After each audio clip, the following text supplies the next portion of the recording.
Assalamualaikum warahmatullahi wabarakatuh. Perkenalkan, nama saya Waude Nuresa Amalia dengan NIM 20/119/SV/17566. Saya merupakan mahasiswa pada program studi Sarjana Terapan Sistem Informasi Geografis di Universitas Gadjah Mada. Pada video ini, saya akan menjelaskan mengenai materi-materi yang telah dipelajari pada mata kuliah Praktikum Pemrograman Spasial Pengolahan Data. Sebelum melangkah ke materi, kita perlu mengetahui apa yang dimaksud dengan pemrograman spasial pengolahan data. Jadi, secara umum, pemrograman spasial pengolahan data itu merupakan pengolahan data yang berbasis spasial dengan bantuan machine learning yang menggunakan bahasa pemrograman tertentu. Jadi, dilakukan pemrosesan data spasial dalam bentuk raster maupun vektor dengan bantuan bahasa pemrograman tertentu untuk mencapai informasi yang dibutuhkan. Selama rangkaian praktikum, setidaknya terdapat 6 buah software dan machine learning yang digunakan. Yang pertama adalah Google Earth Engine, yang kedua PC Raster, yang ketiga Anaconda Prom, yang keempat Jupyter Notebook, kelima Visual Studio 2019, dan yang keenam RStudio. Software pertama yang digunakan adalah Google Earth Engine. Google Earth Engine ini merupakan sebuah platform yang berbasis web yang digunakan untuk melakukan analisis data spasial dengan menggunakan bahasa pemrograman JavaScript dan Python. Google Earth Engine ini merupakan salah satu penyedia database citra yang bersifat open source yang ada di seluruh dunia. Data ini dapat diakses oleh pengguna secara real-time.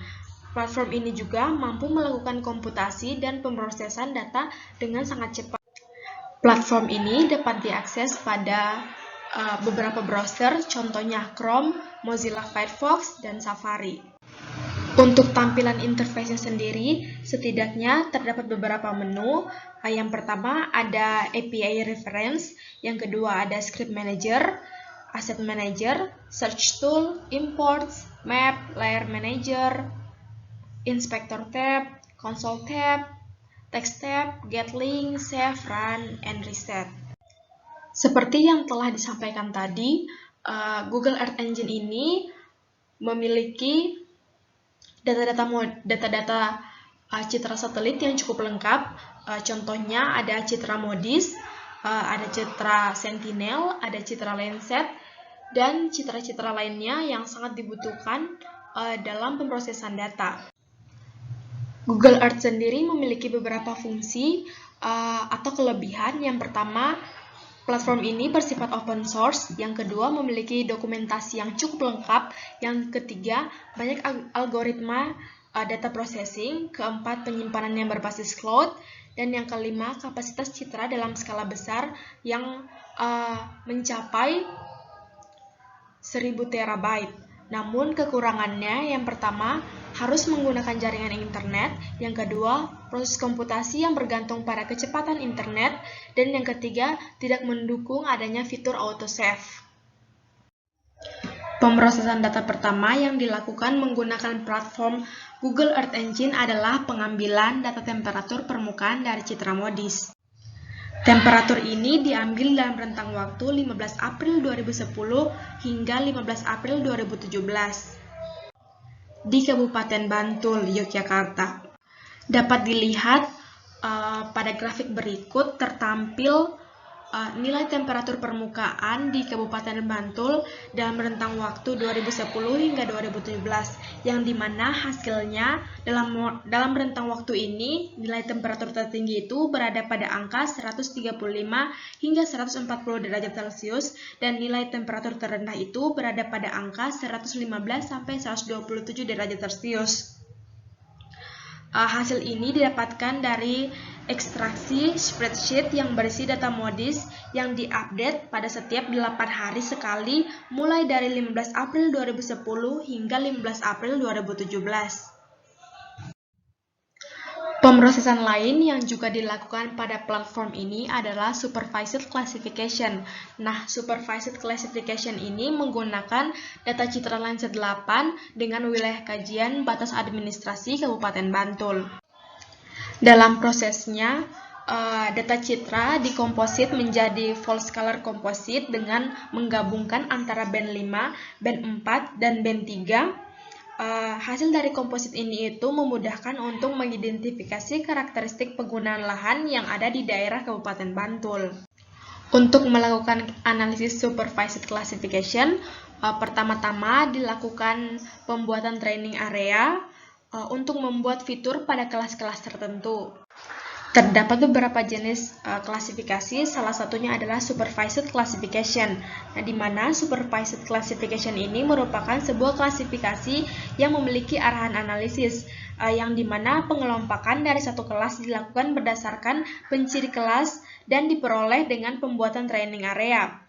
Hasil klasifikasi ini dapat dilihat pada gambar di atas, di mana terdapat 5 jenis penggunaan lahan, yaitu permukiman, jalan, hutan, sungai, dan sawah.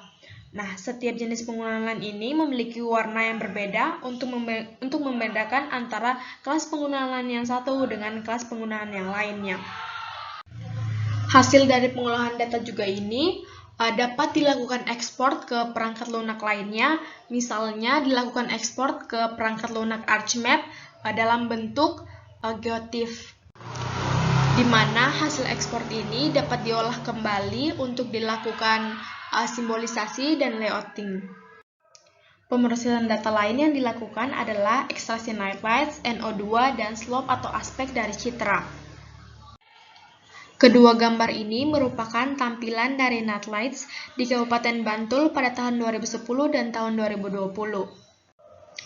Hasil dari ekstraksi menunjukkan bahwa pada tahun 2010 penerangan masih sangat minim, di mana hanya pada titik-titik tertentu yang jumlahnya sedikit adanya cahaya. Namun pada tahun 2020 kondisi sangat berbanding terbalik, di mana cahaya telah menyebar hampir di seluruh bagian Kabupaten Bantul.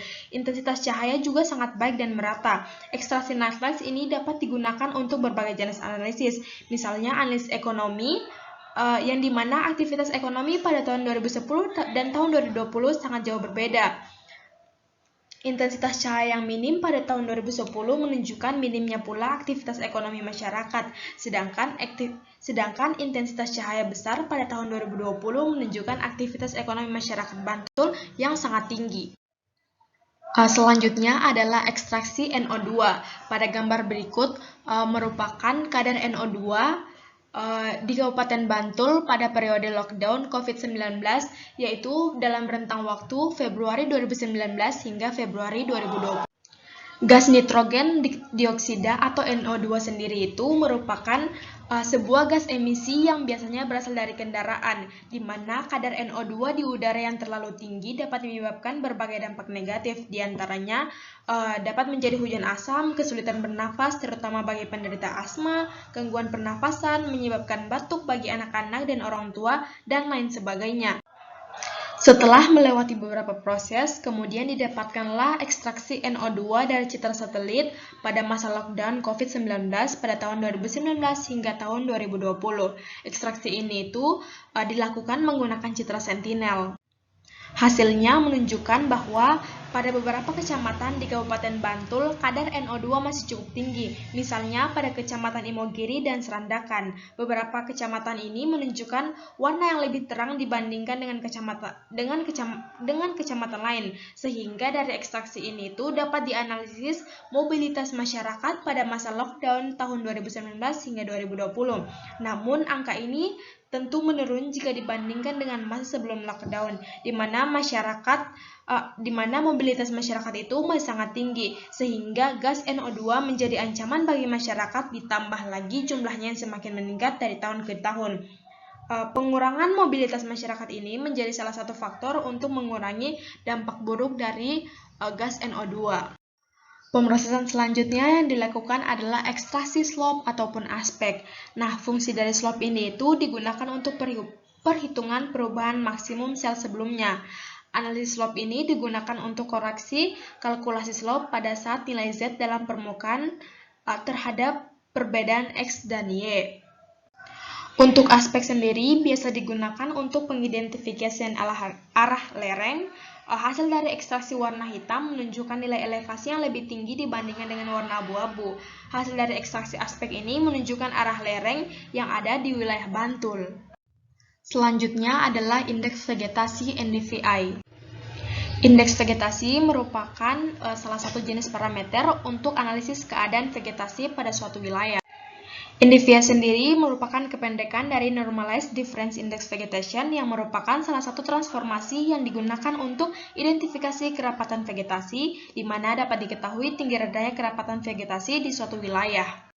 Berdasarkan grafik NDVI over time di Kabupaten Bantul terlihat bahwa pada bulan Mei 2019 nilai NDVI berada pada rentang 0,3 hingga 0,75 yang menandakan tingkat kesehatan vegetasi yang baik.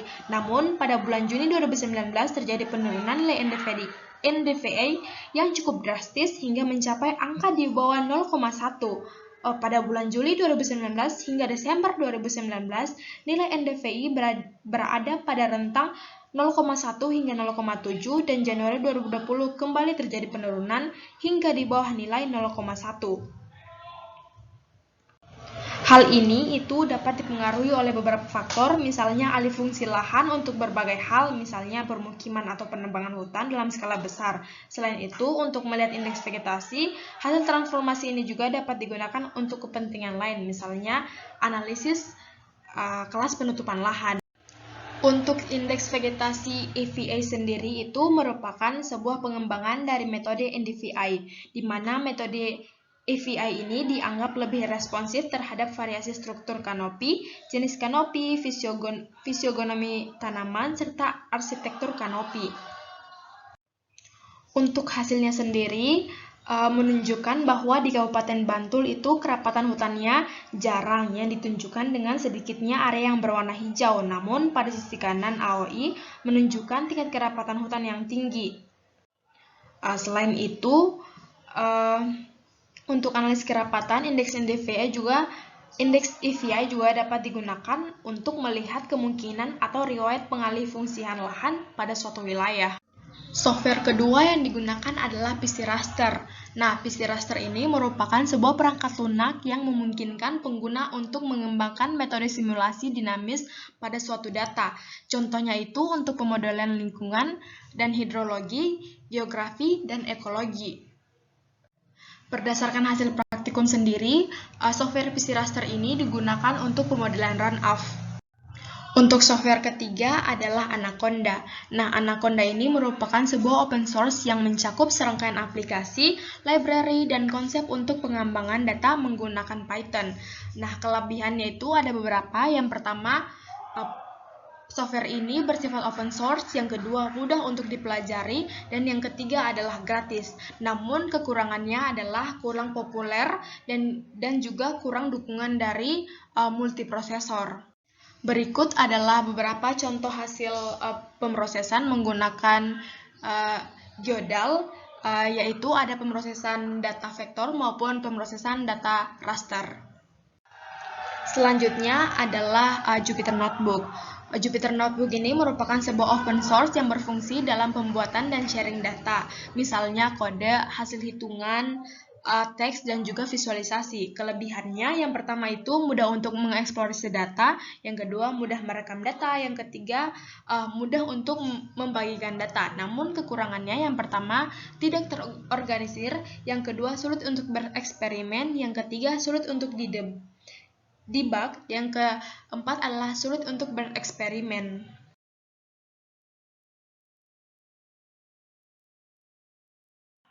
Selanjutnya adalah Visual Studio. Perangkat ini merupakan sebuah perangkat lunak yang berfungsi dalam pengembangan aplikasi, baik dalam bentuk web, aplikasi Windows, dan lain sebagainya.